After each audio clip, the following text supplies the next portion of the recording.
Today I will present my research papers. The title is Forecasting Household Electricity Demand Using Machine Learning Algorithm, and it's the case of Thailand. I am from the Faculty of Economics, Thammasat University, and the campus is located in Bangkok. Um, the topic follows, I think, the standard sequence of the research papers. First, I will introduce the background informations, and then I will share with you the summary of the related literatures, and then I will introduce the methodologies and the data, and then the main part is the result discussions, and the last part is uh, the conclusion and also the policy recommendation of this paper. First, yes, it's the background and the motivation of these papers. I think all of us know that electric cities, especially the power generations and the transmission network, are both the big investment. Is both require a large amount of capital and also is require a long time for the installment or the constructions, and also usually is require a very long time for the payback period. So it's actually needs the accurate predictions for the load uh, or the demand that allows both the investor or the electricity authority to sustain the operations. So in the case of Thailand, the Thai governments, especially the Ministry of Energies, um, develop the PDP, or is the Power Development Plans, and the government has been using this plan since 1992. And particularly the plan try to forecast the demand for the electricities, and also the plan also provide the detail of the stabilities of the networks.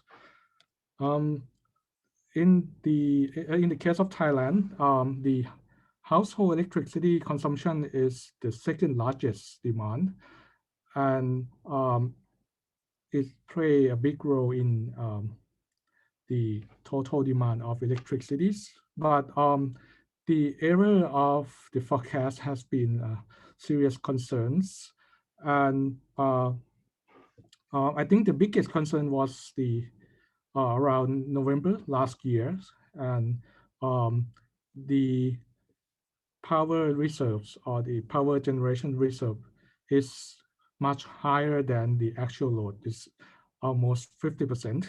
So it's much beyond the international standard. And I will show you the graphical representations. You will see the detail here that um, if you if we look at um, the detail of the electricity consumption in Thailand, the second largest is here, the residential demand. So the household are the second largest consumer of the electricities. And this chart show uh, the actual demand, which is the red line here. You will see the forecast from previous plans, previous PDP plans. And yes, because of the slowdown of Thai economies, that the GDP growth has been slowing down. So the growth of the electricity demand has been very slow. So the government try to catch up or try to revise the forecast, but still you will see that over the time, um, the error has been very big. And lately, like in the past year, with the COVID-19, the economic growth has been very slow, and that caused the gap or the area to be widening. So, so yeah, this one clearly show that the outbreak of COVID-19 caused a drop of the demand. So these are the motivation for this study. First, the PDP plan just use the top-down approach. So in the plan, originally the government or the electricity authority try to forecast the future GDP growth and then use the GDP growth as the main factors to um, project the electricity demand. And in this study, I would like to introduce the alternative one, or the new methodology that actually we can use the bottom-up forecast. And I would like to show that actually we can use the household data to forecast the demand. But yeah, this one is particularly for the demand that actually for the consumption of the household. And this second motivation is to um, find the new methodologies that can correct the discrepancy of the forecast, because we learned earlier that in the past 30 years, the government um, tried to revise the forecast of the demand, but still there have been an errors. And the third one is to use also the social science aspect or the socio-economic factors in the forecast, and try to incorporate other dimensions, other set of the variable into the electricity forecasting. So for the previous literatures, based on my surveys, I found that there are a lot of literature that try to use a similar approach. And also they try to use the household level data. And also they try to apply machine learning techniques. So this is the list that I found this similar research work that apply the similar methodology, similar data set, and also is uh, based on the same research topic. Okay, for the data, I use the official surveys, is the socio-economic surveys, and this data set produced by the National Statistical Office. And I use the data of 6 years, 6 data set, and each data set it's actually the nationwide survey. So it's asks the it's sampling the families and asks the detail of their income, their expenditures, the ownership of the land, the ownership of the house, and also other properties, and also the ownership of um, the electric appliance. So I think this data set would be very useful, and we can apply this one to the predictions of electricity demand. So this is the detail of the data set that show the number of the samplings in the data set, and also the number of variable that we use in our studies. Based on the literature reviews, I try to apply the similar techniques. First, I use the GOS regressions. The second one, I use the artificial neural network.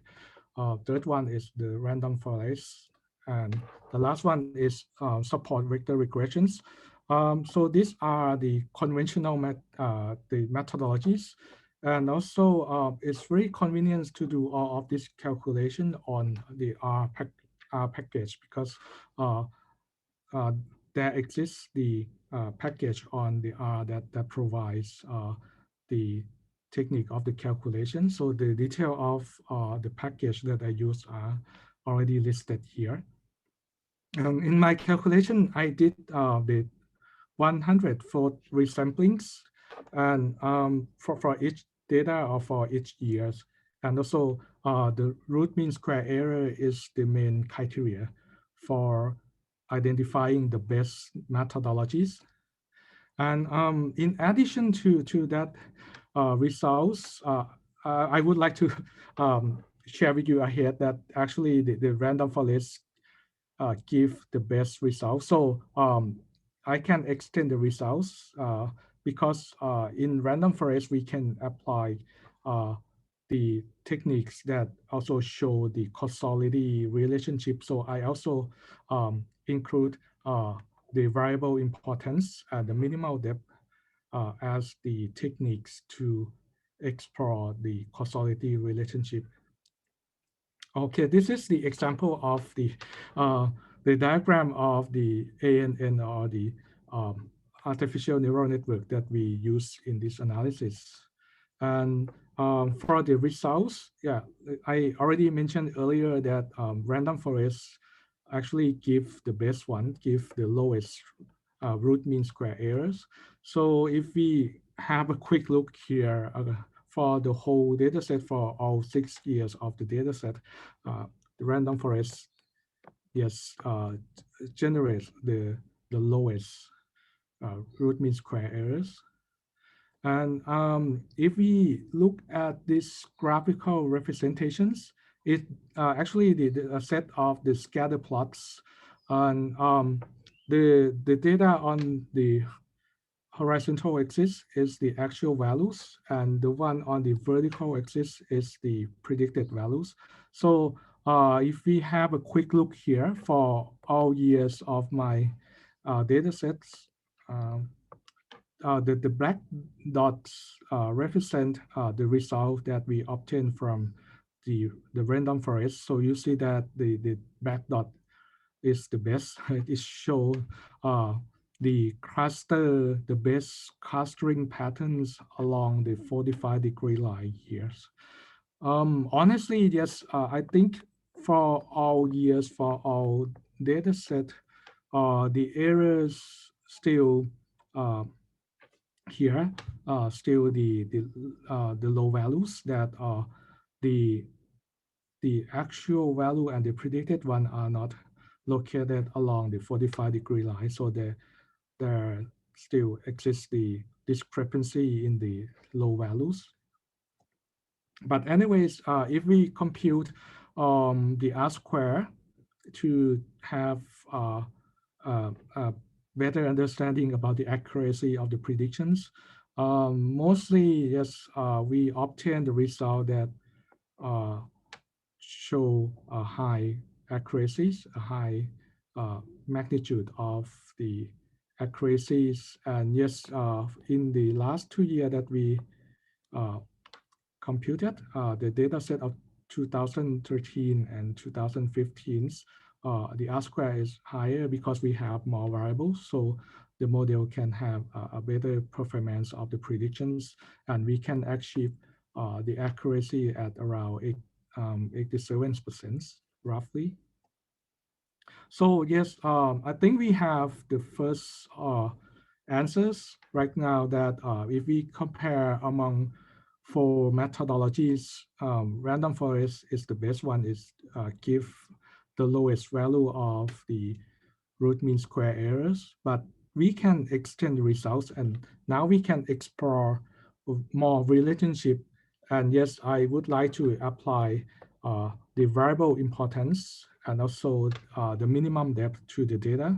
And this will show more detail about the relationship. What are the main factors that influence the electricity consumption of the household? And from both methodologies, the results showed that um, air conditions is uh, the the biggest one, or the main factors that influence the high consumption of electricity, and it's highly related to the temperature as well. The average temperatures also influence a higher consumption of electricity.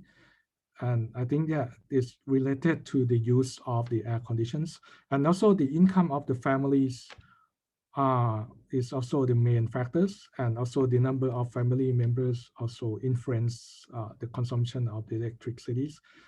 So let's take a look at the graphical results, but I'm very sorry about this one.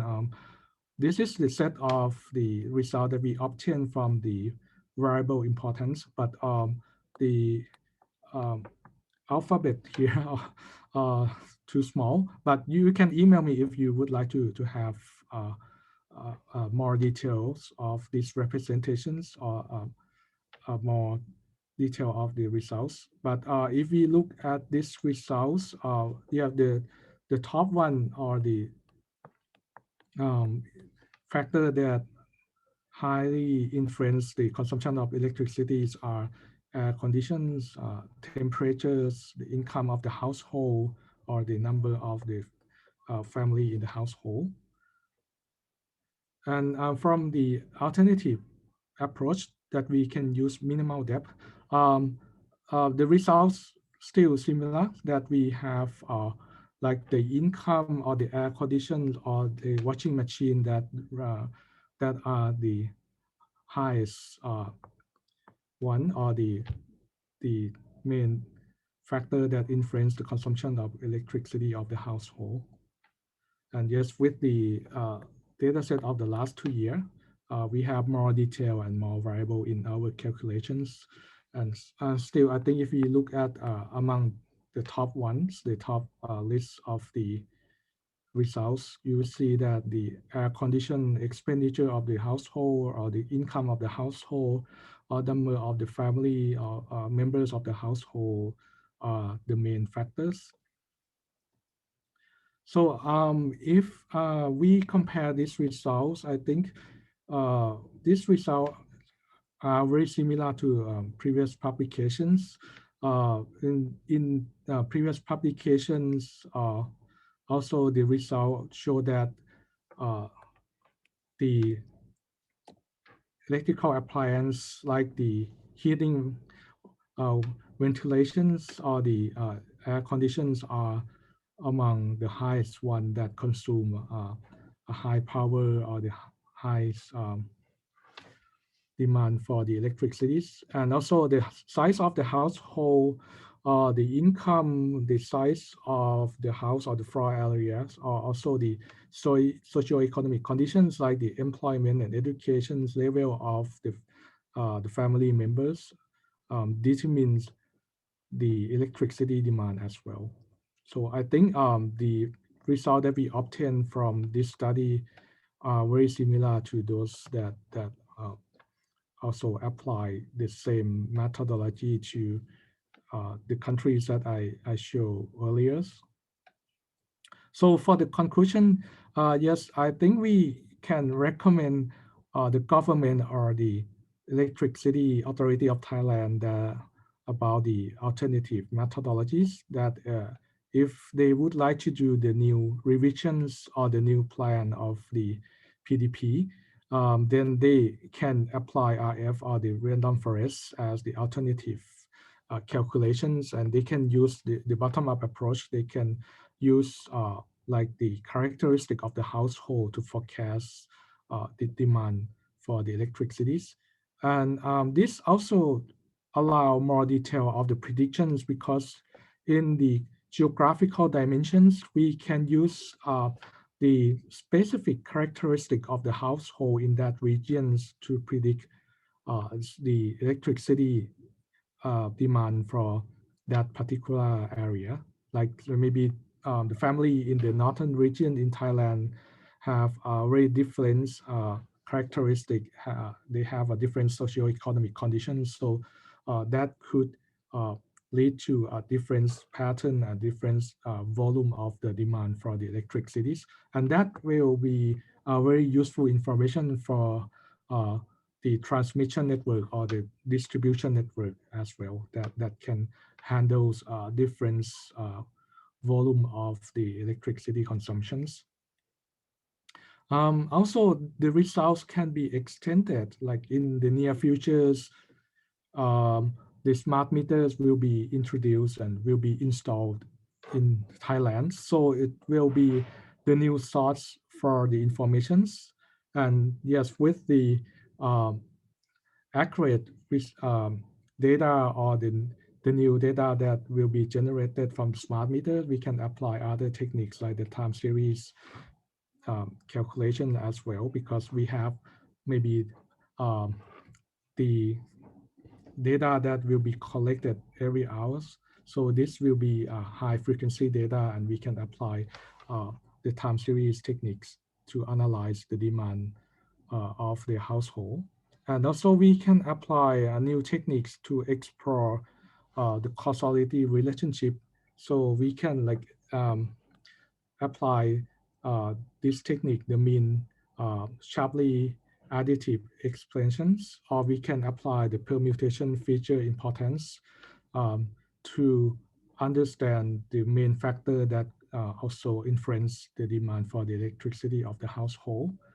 And yes, if we have the data and we have the results from many methodologies, from many um, approaches, then we can recommend or we can formulate the new policies, especially the dynamic tariffs for the electricities.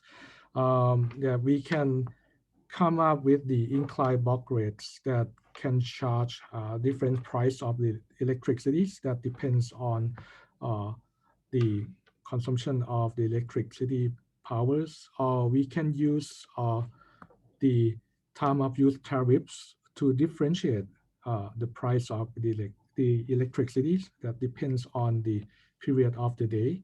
Or we can use the real-time pricing regime that we can also determine the price of the electricity that actually based on the real-time condition of the wholesale market. So I think I already complete the main context of my papers, and I would like to thank all of you for your attentions. If you uh, would like to ask me the like in-depth questions, or you would like to have data, I'm very happy to share with you. So please email me. Uh, this is my email address. So thank you very much, everyone, and please stay safe. And also, I have a list of the reference here for uh, the researcher that I already cited.